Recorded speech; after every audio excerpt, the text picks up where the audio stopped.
Let's bring in Congressman John Lewis of Georgia, a leader in the civil rights movement who marched side by side with Martin Luther King in Selma and Washington more than 50 years ago.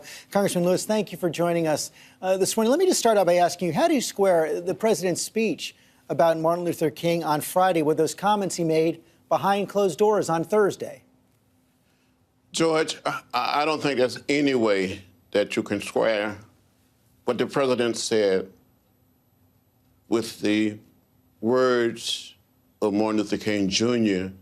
and with what he said about Dr. King. It's just impossible. There's not any way you can do that. It's unreal. It's unbelievable. It makes me sad. It makes me cry. As a nation and as a people, we've come so far. We made so much progress. And here in Georgia, when I visit schools, whether it's elementary school students or middle school students, they're black, they're white, they're Latino, they're Asian American, they're Native American, and they look like the dream and act like the dream of Dr. Martin Luther King Jr. We've come so far, we made so much progress, and I think this man, this president, is taking us back to another place. Do you think President Trump is a racist? I think he is a racist. How do you explain it, and what do we do about it? We have to stand up, we have to speak up, and not try to sweep it under the rug. And what does that mean? I've heard that many of you in the Congress this week, Democrats in Congress, are going to try to bring forward a motion to censure the president. Well, I tell you, as a member of the House, when that resolution come up, I will be one of the people to speak up and speak out. I think we should do it. We must do it. We must educate our children and generation yet unborn. But you will not be in attendance when the president comes to give the State of the Union at the end of this month? In good conscience, I cannot and will not sit there and listen at him as he gives the State of the Union address.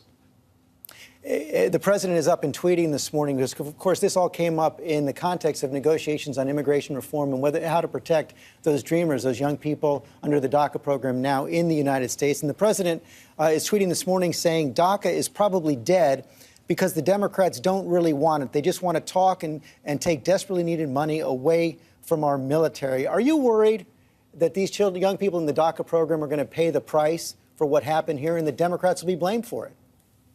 We must take care of these young people. We must take care of these young people who know America as their country.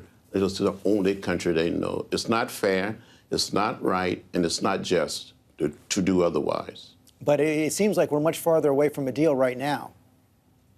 Well, we must not give up or give in. We must continue to press on and get a deal.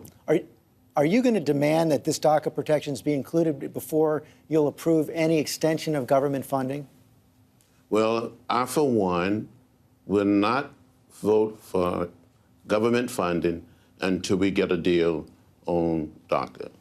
So it does increase the chances of a government shutdown this week. Finally, Congressman, this is Martin Luther King Jr.